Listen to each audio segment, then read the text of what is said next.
I think I'm in love, but I've been feeling otherwise. These flutters in my stomach aren't butterflies, but cutting knives and not the butter kind. And if you listen close when she begins to speak, you'll hear a couple hundred sighs in the collective shut of eyes. Letters linger on her lips like lullabies. I think I've drowned a couple times inside her opal-colored eyes. She can do something as simple as sit down with the grace of Olympic dives. A perfect 10-photo shutter finish on her cocoa butter thighs.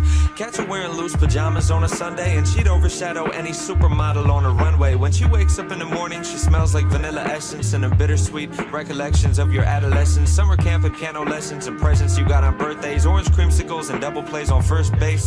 And walk past her in the halls, and if your shoulders feel the slightest brush, you might melt to liquid gold, the lightest kind of Midas touch. I've seen the way she drinks espresso during classes and reshapes a paper cup into an emerald-covered chalice. Sugar packets pouring crystals, napkin origami cranes, gunning gorgeous glances to me through her Giorgio Armani frames. She's nearly perfect in almost every way.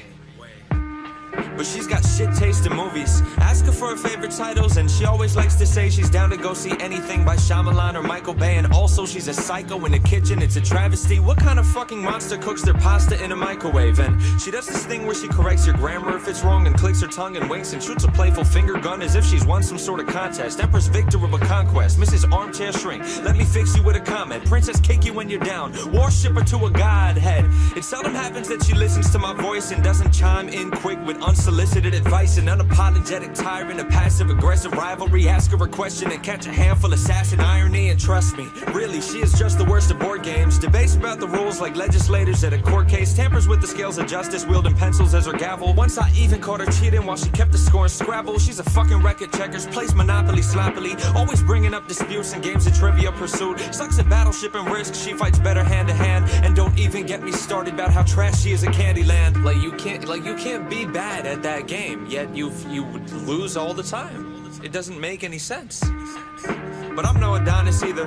Fashion sense abysmal. I've got 2 Nirvana t-shirts that I wear to formal outings, and I've never owned a cardigan. Catch me buying cargo pants at Target from the bargain bin. Drink milk straight out the carton, use my hands to scoop out margarine. Breakfast table etiquette makes up our morning arguments, and I'm not a glass half full kind of guy. Shipwrecked flags half-mast hull kind of guy. I never was an optimist, not too good at compromise. The problem is my ego's far too fragile to apologize, but she always calls me out and takes me down a couple pegs too. It's always nice to have somebody close who double checks you.